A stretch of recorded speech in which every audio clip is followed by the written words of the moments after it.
Nah, itu harus Anda pertanyakan, apa hubungannya sama Zionisme misalnya. Zionisme itu lahir tahun berapa awalnya, rapat-rapatnya dan seterusnya. Karena sudah ada kooptasi internasional kepada Nusantara sejak abad ke-13, 14. Sehingga pada 14 akhir menuju 15 itu terjadi mobilisasi besar-besaran untuk menyelamatkan harta-harta Nusantara. Anda lihat kalau dalam sejarah yang dibikin Belanda itu ada tahun kosong, 1498 sampai 1502. Ini saya tidak ngomong saya benar sekali lagi, tapi pokoknya harus kita teliti ini, benar-benar ini. Jadi apa yang Anda ketahui mengenai Nusantara itu kan berdasarkan musuhmu, berdasarkan informasi dari orang yang menjajah kamu. Jadi tolong sekarang belajar meragukan pengetahuan sejarah Anda, aslinya begitu. Jangan itu dijadikan kebenaran yang mutlak, karena kita harus mencari sumber-sumber yang sebanyak mungkin.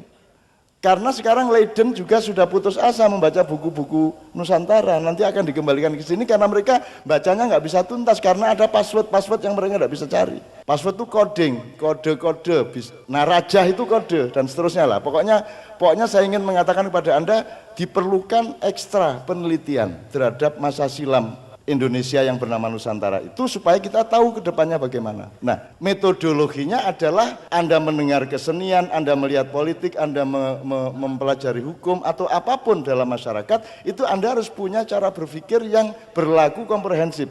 Jadi misalnya kalau Anda dengar dangdut, dangdut itu karya Oma Irama dan itu inovasi, bukan Melayu, bukan rock. Dia pernikahan antara musik Melayu dengan musik rock. Sama dengan itu, kejadiannya sama dengan Sriwijaya. Anda lihat tadi Sriwijaya kan notasinya itu Jawa apa? Do re mi fa sol, Mas. Apa bunyinya apa itu, Dong? Ji mo apa? Mo nem jiro. Itu kalau do re mi fa sol enggak bisa bunyi gini. Coba kalau do re mi fa sol coba nek.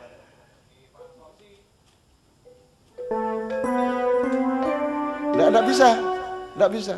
Ini pakai notasi Jawa asli. Tapi Anda lihat tadi terbangnya, coba minta terbangnya tadi. Teng teng teng teng apa? Teng teng teng teng.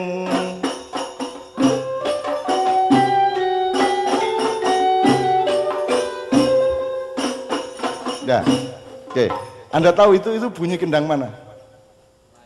Itu Serampang 12 Melayu. Jadi Sriwijaya itu pernikahan antara Jawa dengan Melayu. Itu semua perlu kita pelajari. Sebab hidup ini isinya cuma pernikahan. Apa saja. Jadi kalau Anda dibikin bingung oleh berita bahwa di dalam Islam boleh poligami, sudah Anda ikut tafsir saya aja.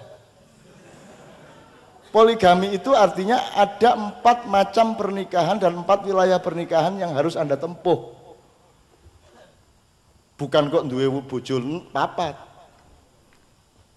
Misalnya 1 Allah nikah sama makhluknya. Moralnya Allah dan makhluknya sama dengan moral bersuami istrian. 1 memfasilitasi, 1 mengabdi, mengasihi, setia dan seterusnya. Itu pernikahan skala 1. Skala 2, pernikahan umat manusia dengan alam. Alam itu istrinya manusia. Kamu tidak boleh menindas alam. Kalau kamu tidak boleh menggunduli hutan seenaknya, kamu nggak boleh ngotorin sungai seenaknya. Jadai mambu, pakakno asu, asune mati, buangan kali, itu merusak kehidupan. Gitu loh. Sudahlah ada dayoh dikasih, ada tamu dikasih tiker yang ditambal sama jadah sehingga celananya kena jadah. Dan tamumu itu saudara menjadi musuh, menjadi marah sama Anda karena kamu suguhi tikar yang dikasih jadah. Itu pun jadai mambu. Coba Anda punya tamu celananya kena jadah mambu, wis dadi musuhmu to kuwi. Wis mangkel to kuwi. Tuh.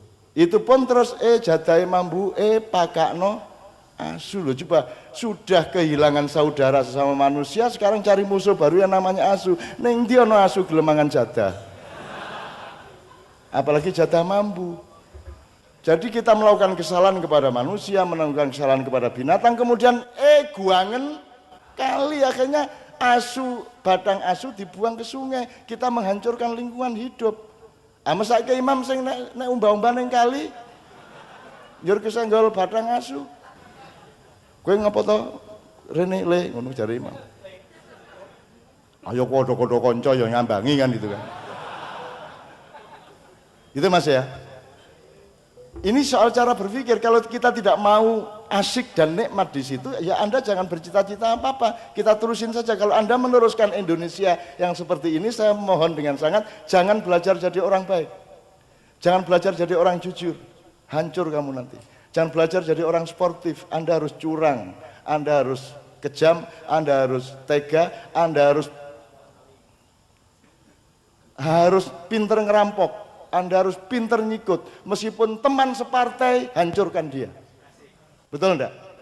Meskipun dekan, awas, terancam oleh bawahan-bawahannya untuk periode yang akan datang.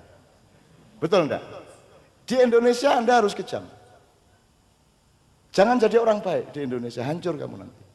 Kalau jadi orang baik, harus berani huriah kayak saya tidak terkait sama apapun saja. Gitu. Tapi kalau Anda mau jadi pejabat, Anda harus nggak usah kejam ini. Kalau enggak jadi perampok, jadi pengemis gitu loh. Siapkan diri. Kalau Anda syukur bisa jadi perampok, kalau nggak bisa jadi pengemis.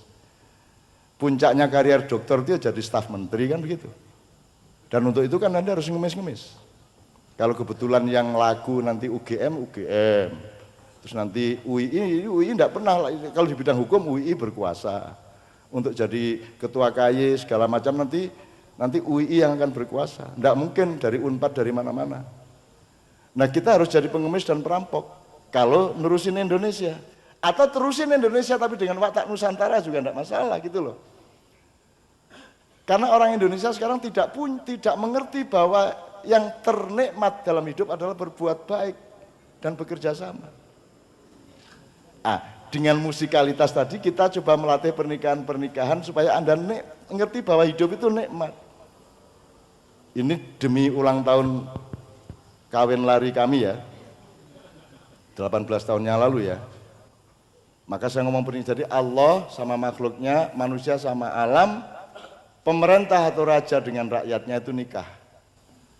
Nomor 4 baru laki-laki dan perempuan, jadi 4 itu loh. Matsna wa thulatsa wa ruba, itu maknanya ngono ae, aja angel-angel. Atau kita cari yang lebih intrinsik. Kalau engkau menjadi manusia, nikahkanlah 4 hal. 1, rohmu, nikah dengan hatimu, nikah dengan akal sehatmu, dengan syahwatmu. Kamu harus nikah sama syahwatmu, jangan dibiarkan dia bebas sendirian.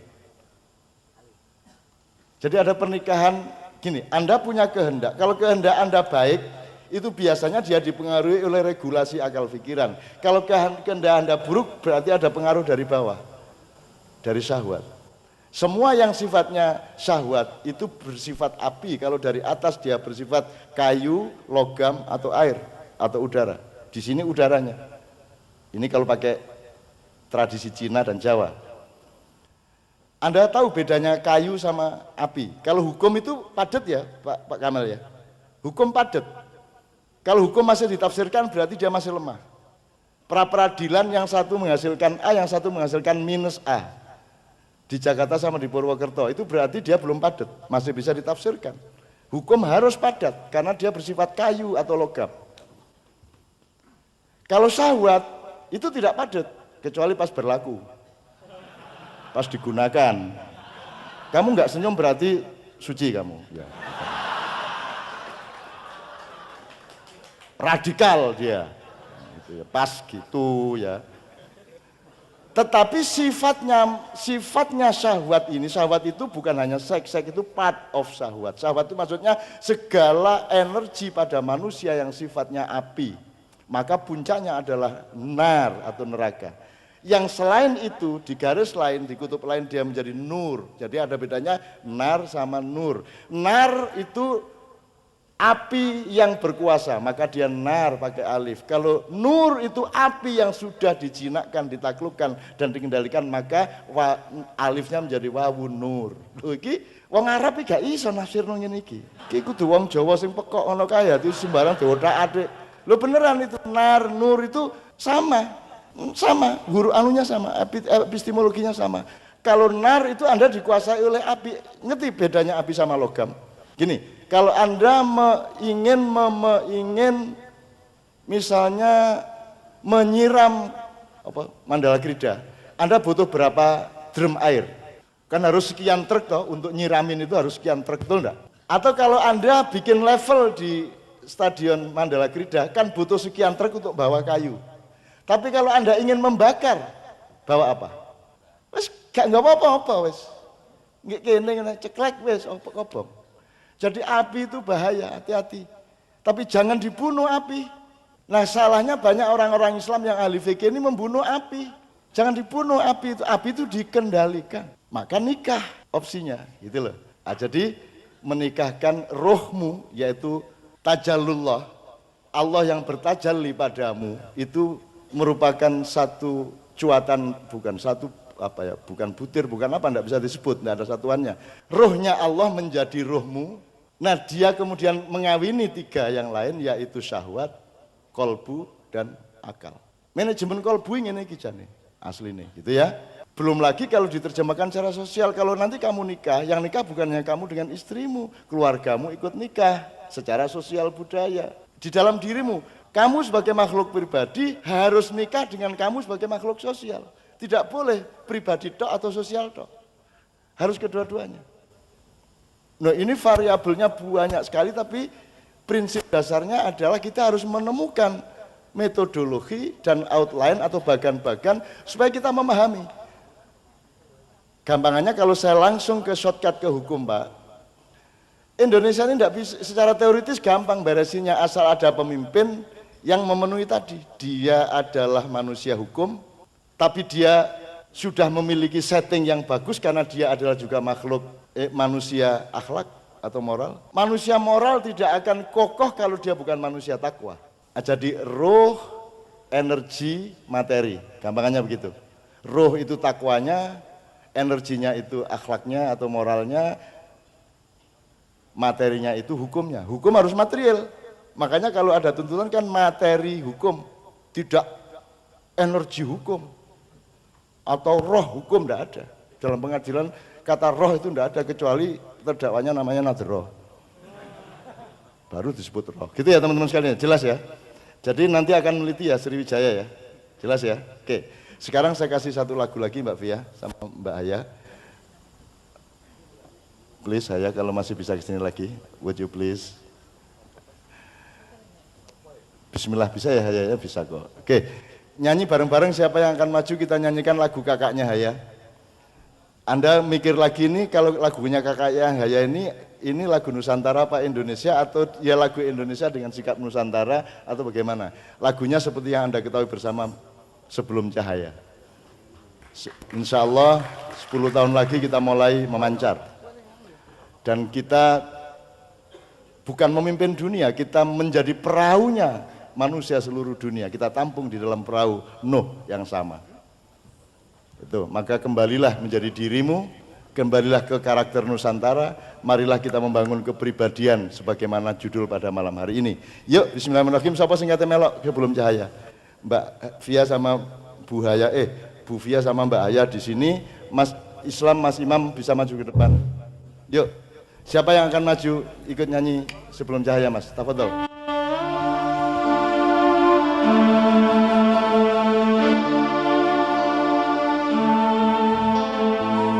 Silakan, siapa Mas?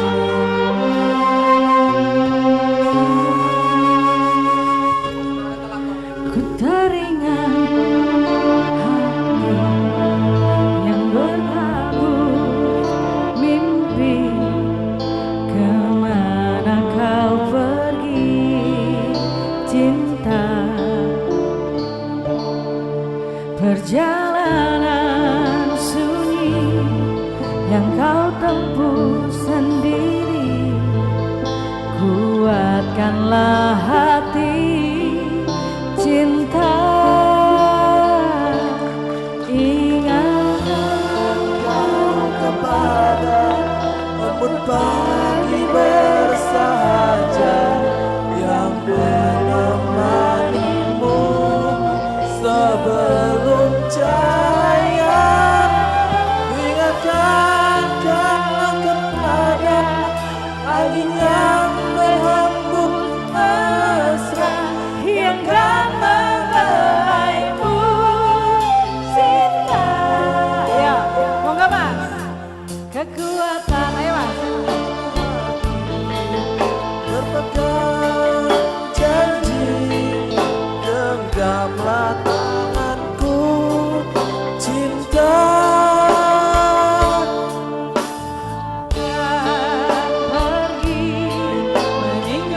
aku sendiri buat hatimu cinta.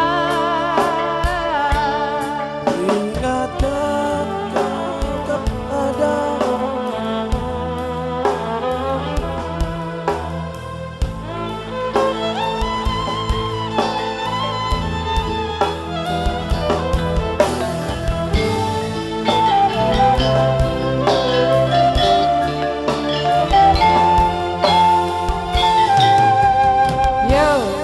ingatkan kau kepada embun pagi bersahaja yang menemanimu sebelum cahaya.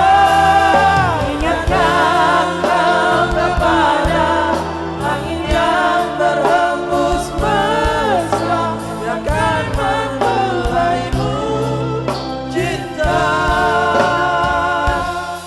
Ku teringat hati yang bertabur mimpi.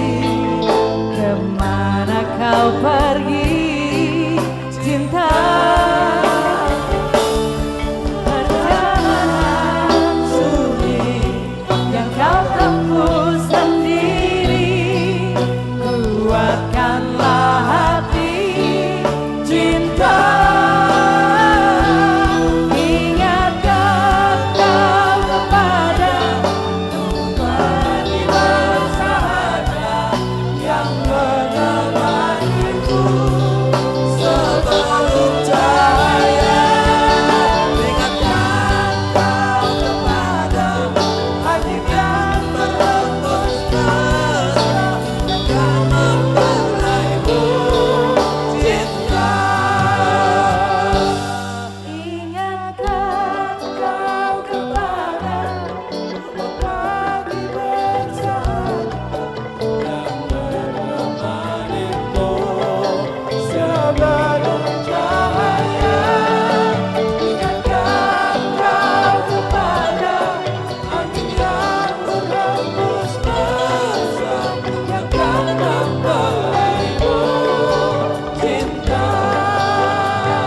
Ada dua hal teman-teman sekalian ya.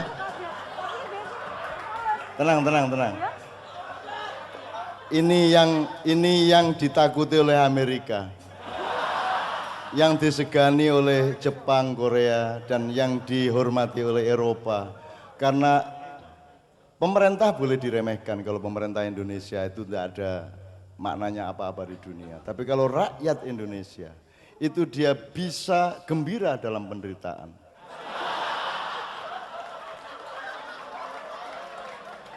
Dia bisa nyanyi di dalam kefalesan. Dan menghasilkan kegembiraan bersama. Tidak ada yang negatif bagi bangsa Indonesia, betul enggak? Kalau tadi enggak fales, ya kita gembira begitu saja, tapi begitu dia fales, kita bergembira ria. Coba, that's Indonesia, that's Nusantara. Itu yang jangan sampai hilang, itu kita wariskan dari nenek moyang kita. Kita itu bisa, gini, di puncak penderitaan tuh orang nangis apa ketawa? Di puncak penderitaan, ketawa, itu kita. Dan kita pinter banget. Wes toh, nggak punya kerjaan tuh ya berani kawin kok. Betul enggak? Berani. Jadi tepuk tangan untuk Mas, siapa Mas? Namanya Mas? Ade. Ade. Ya, tepuk tangan teman. Ini pertama, nomor 2. Kalau hukum itu do adalah do, re adalah re, itu hukum padat. Tapi kalau akhlak itu yang penting semangatnya. Yang penting semangat do, semangat re. Bahwa do-nya keliru re, enggak masalah, itu akhlak. Kalau roh, takwa, itu semua nada sama. Jadi mbuh musiknya neng ndi, dak nyanyi neng ndi, ora masalah. Itu namanya ruh. Jadi dia ini tingkatnya di atas hukum, di atas ruh. Gitu. Selalu saya puji deh, tenang deh. Di Ma'iyah itu tidak ada yang sia-sia. Semua kita nikmati sebagai rahmat Allah Subhanahu wa taala. Karena dalam hidup ini selalu ada anomali. Allah tidak pernah tidak bikin anomali. Dalam fisika Anda tahu kata sabrang, Anda lempar bola ke tembok itu 1000 kali mental, tapi nanti ada 1 kali bolanya nembus. Nah, dia adalah bola yang menembus dinding. Oh. Meneh apa piye?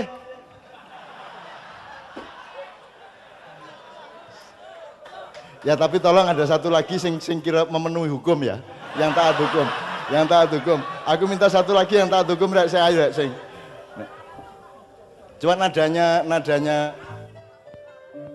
di daun yang la la li la la la la li li li la li li li li gitu ya.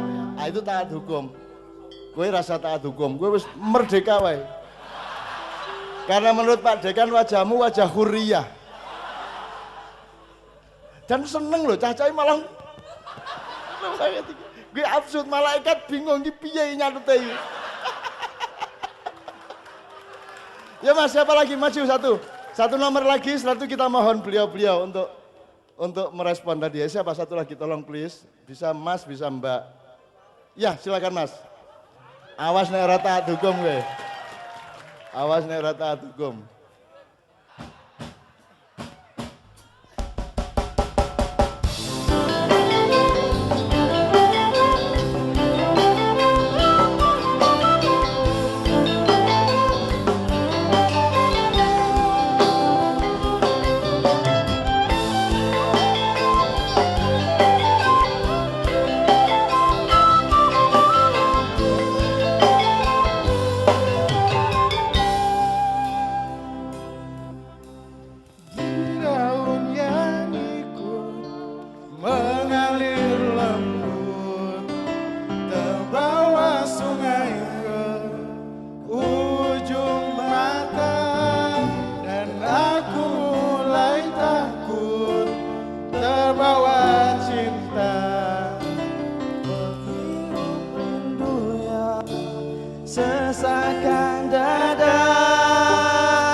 Mas namanya Ahmad. Mas Ahmad. Zaki kuliah di sini. Bukan, dari mana? Dari Universitas Islam Nusantara. Oh.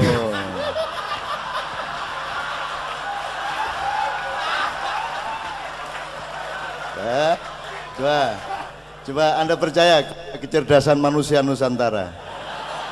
Meskipun diadopsi oleh kurikulum Indonesia selama ini, tapi sudah lahir manusia Nusantara, ya. Tapi jangan sampai Universitas Insya Allah Nusantara loh ya. Oke. Sekali lagi tepuk tangan Ahmad dan Zahir ya. Aslinya dari mana Mas? Surabaya. Surabaya. Waduh. Oke, Mas. Gini, bentar, kita harus punya timeline, kita harus punya time schedule. Sampai jam 12, oke. Ya pedoman sementara Rek. Plan 1 jam 12, hatinya disetel. Nanti kira-kira kok masih kuat, duduk sedikit enggak masalah. Tapi ojo terus api, rencana itu enggak boleh api, rencana itu harus hukum yang jelas. Loh, jelas tuh ya, kontekstualisasinya jelas ya. Oke. Now saya mohon dengan sangat, kita punya tamu yang jelas bukan orang Indonesia, bukan orang Nusantara. We have, would you please come up with me here, please? Thank you. Haya, would you please interview beliau? Oke, nama siapa?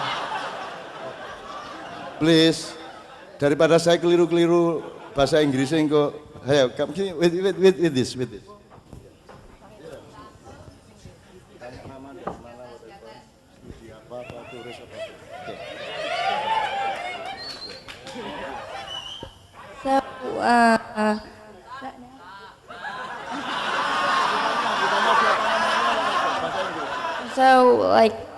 What's your name?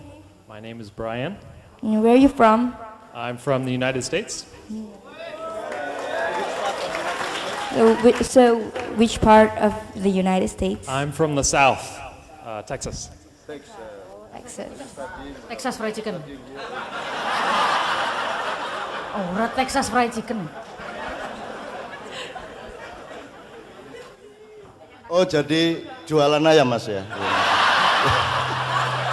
No, we have Texas Fried Chicken. Yes. Eh? Itu tidak ada di Texas. Oh, di Texas Tidak ada. Oh. So Haya, they don't have Texas Fried Chicken. It's only here. Yes. Just like Madura, we don't have soto Madura. Penipu dia. Sate Madura, ndek kono, ndek Madura mlebu Madura gak ono sate Madura, ono iku sate lalak. Lalak iku lalat, dadi sate cilik-cilik nek dawa ngene iki dirakoti sewot-sewot iki. Ndek kene apen-apen satu Madura. Oke, ayo you continue. What study, what are you doing here, whatever. Gitu. Just ask something. So You put her under a lot of pressure. I don't know what to ask. What am I supposed to say? Are you studying here or working or whatever? Can ask that your No, my English is so bad. I cannot say English. Because I was studying in Islamic school, so I learned Arabic language, so my English is so bad. Saya paham. Tidak paham tadi ya?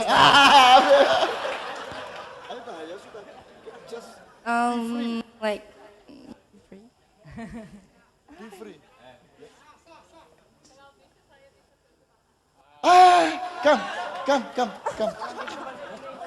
Be free. I know. Terima kasih. Halo. Hello. Assalamualaikum. Waalaikumsalam.